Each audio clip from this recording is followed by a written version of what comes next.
Subscribe गर्नुहोस् बाइकको ज्ञान च्यानललाई र नोटिफिकेसनमा अलमा क्लिक गरी पाउनुहोस् टु व्हिलर सम्बन्धी जानकारी सबभन्दा पहिला। नेपालमा बाइकहरूको मूल्य निकै नै धेरै रहेको छ, तैपनि बाइकहरूको क्रेज अति नै छ। मूल्य बढी हुनुको मुख्य कारण हो ट्याक्स। नेपालमा भित्रिने बाइकहरूमा 288% ट्याक्स लाग्ने गर्दा मूल्य पनि बढी हुने गर्छ। नेपालमा हालको समयमा बाइकहरूको प्रयोग निकै बढ्दै गएको छ।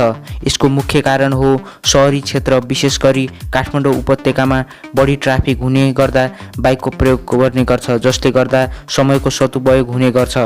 यस्तै यातायातको राम्रो सुविधा नहुने ठाउँमा पनि आफ्नो साधन भएमा सहज हुने हुँदा बाइकहरूको प्रयोग धेरै नै हुन लागेको छ। यस्तोमा नेपालमा पपुलर बाइकहरू कुन कुन हुन् भन्न लाग्न सक्छ।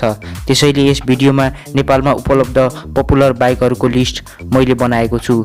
मैले यो लिस्ट बाइकहरूको सेल्स र रोडमा देखिने यिनीहरूको प्रेजेन्टको आधारमा बनाएको, साथै विभिन्न अफिसियल वेबसाइटको मद्दतले बनाएको हो। यदि सहमत नभएमा आफ्नो विचार कमेन्टमा लेखिदिनु होला। Number 10 TVS Apache RTR 4V। निकै नै स्पोर्टी नेकेड डिजाइन भएको यस मोटरसाइकल नेपालमा निकै पपुलर रहेको छ। 200cc सेगमेन्टको यो बाइकले 20.5 PS को पावर र 18.1 Nm को टर्क जेनेरेट गर्छ। फुल्ली डिजिटल कन्सोल भएको यो मोटरसाइकलको भर्खरै केही समय अगाडि FI ABS र स्मार्ट एक्स कनेक्टमा अपडेट भएर आएको छ। यसको पुरानो भेरिएन्टको मूल्य 3,24,900 र एक ABS एक्स कनेक्ट अपडेट भएर आएको भेरिएन्टको मूल्य 3,39,900 रुपियाँ तोकिएको छ। Honda CB shine. कम्युटर सेगमेन्टको CB साइन विशेष गरी माइलेजको लागि प्रसिद्ध रहेको छ। 125cc सेगमेन्टको यो बाइक विशेष गरी 45+ मन पर्ने गर्छ। यो बाइक नेपालमा 4 मोडेलमा उपलब्ध रहेको छ। ती हुन् CB साइन DRS, जसको मूल्य 2,09,900 रहेको छ। यसै गरी CB साइन DSS, जसको मूल्य 2,19,900 रहेको छ। अर्को रहेको छ CB साइन SP DRM, जसको मूल्य 2,31,900 र अन्तिममा CB साइन SP DSS, जसको मूल्य 2,39,900 रुपियाँ रहेको छ। Number 8 Honda CB unicorn 150। नेपालको धेरैले मन पराएको बाइक CB युनिकर्न 150 भर्खरै नेपालमा भित्रिएको हो, जुन पहिला डिस्कन्टिन्यू भएको थियो। धेरैको डिमान्ड भएकाले होन्डाले यसलाई फेरि नेपाली बजारमा उतारेको हो। 150cc सेगमेन्टको यो बाइकले 12.73 bhp को पावर र 12.8 Nm को टर्क जेनेरेट गर्छ। 150cc सेगमेन्टको यो बाइक धेरै नै माइलेज दिने बाइक मध्ये एक हो र यो कम्युटर सेगमेन्टको एक प्रसिद्ध मोडेल हो, जसको मूल्य 2,61,900 रुपियाँ तोकिएको छ। नम्बर 7 मा रहेको छ यामाहाको FZ सिरिज, जसमा पर्दछ FZ16, FZ V2, FZ SV2, FZ SV3। 150cc सेगमेन्टका यी बाइकहरू यामाहाका पपुलर बाइक र धेरै बिक्री हुने बाइकहरू हुन्। यामाहाको इन्जिन रिफाइनमेन्टले गर्दा यो बाइकहरूको युवामा धेरै नै निकै क्रेज रहेको छ। यिनीहरूको मूल्य 2,79,900 देखि लिएर 3,23,900 रुपियाँसम्म रहेको छ।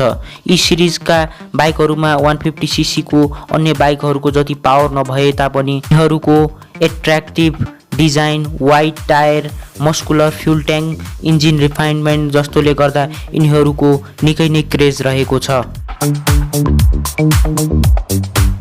नम्बर 6 मा रहेको छ बजाजको NS 200। 200cc सेगमेन्टको पावरफुल र अफोर्डेबल बाइक मध्ये एक NS 200 हो। नेकेड डिजाइन, धेरै पावर र पार्टपुर्जा र सर्भिसिङ सस्तो हुने जस्तो कुराले गर्दा NS युवा पुस्तामा निकै क्रेज रहेको छ। हालको समयमा नेपालमा यसको 3 भेरिएन्ट उपलब्ध रहेको छ। एउटा हो नर्मल, अर्को हो ABS र अर्को हो FI ABS। यिनीहरूको मूल्य 3,19,900 देखि लिएर 3,58,900 सम्म तोकिएको छ।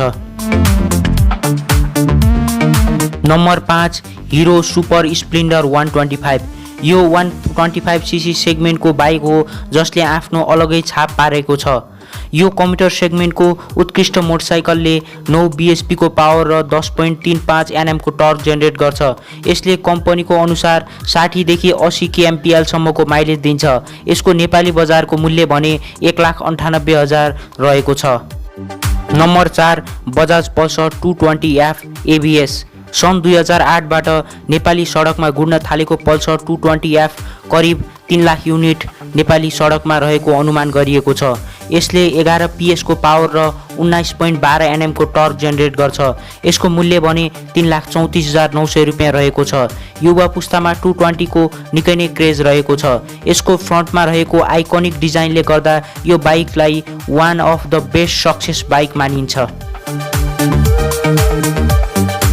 Number 3 Royal Enfield bullet 350। Bullet bike सबैको मनमा बस्ने बाइक हो। विशेष गरी राम्रो राइडमा प्रिफर गरिने यो बाइकको म्याक्सिमम डिजाइनमा मेटल युज गरिएको छ। नेपालको रोडमा यो बाइक देख्ने बित्तिकै सबैको आँखा यसतिर जान्छ। ठुलो आवाजले सबैको ध्यान आफूतिर खिच्ने यो बाइकले यसले करिब 20 BSP को पावर र 29 NM को टर्क जेनेरेट गर्छ।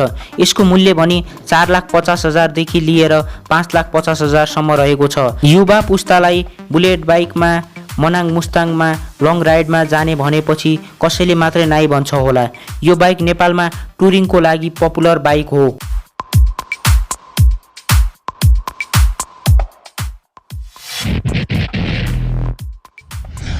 Number 2 KTM duke 200। नेपालको युवा पुस्ताको ड्रिम बाइक भनेर चिनिने ड्युक 200 सीसी को नेपालमा मोस्ट पावरफुल बाइक हो। KTM ड्युक 200 मा स्पिड लक सिस्टम भएकाले यसको टप स्पिड NS 200 जति छैन, तर यसको पिकअप टर्क भने एकदमै राम्रो छ। यसले 24.6 BSP को पावर र 19.2 NM को टर्क जेनेरेट गर्छ। यो नेपालमा 3 भेरिएन्टमा उपलब्ध रहेको छ, जुन हो KTM ड्युक 200 जसको मूल्य 4,79,900 रुपियाँ रहेको छ। यस्तै ABS को मोडेलको मूल्य 5,24,900 रुपियाँ रहेको छ र साथै हालै BS6 FI ABS भर्जन सार्वजनिक गरेको छ जसको मूल्य छ 5,39,900। यो BS6 को भर्जन भने केही समय अगाडि मात्रै नेपालमा आएको हो। ड्युक 200 को BS6 को डिजाइन भने कम्पनीले कम्प्लिटली चेन्ज गरेको छ, जुन ड्युक 250 बाट लिएको डिजाइन हो। Number 1 Bajaj Pulsar 150। नेपालमा 150cc सेगमेन्टको मोस्ट पपुलर र मोस्ट सेलिङ बाइक पल्सर 150 हो। नेपालको भौगोलिक सुहाउँदो पावर डिजाइन र मूल्य भएकाले यसको बिक्री पनि धेरै हुने गर्छ। यसले 24 PS को पावर र 13.4 NM को टर्क जेनेरेट गर्छ। नेपालमा धेरै जसो 150cc सेगमेन्टका बाइकहरू बिक्री हुने, मूल्य र पावर पनि ठिकै हुने हुँदा सबैलाई यो सीसीका सेगमेन्टका बाइकहरू मन पर्ने गर्छन्। मुख्यतः बजाजका बाइकहरूको सोरुम र सर्भिस सेन्टर नेपालमा लगभग सबै ठाउँमा हुने हुँदा र पार्ट पूर्जा सर्भिस चार्ज पनि सस्तो हुने हुँदा बजाजका बाइकहरू नेपालमा धेरै बिक्री हुने गर्छन्। यसको मूल्य भने नर्मलको 2,59,900 र TD को मूल्य 2,70,900 रहेको छ।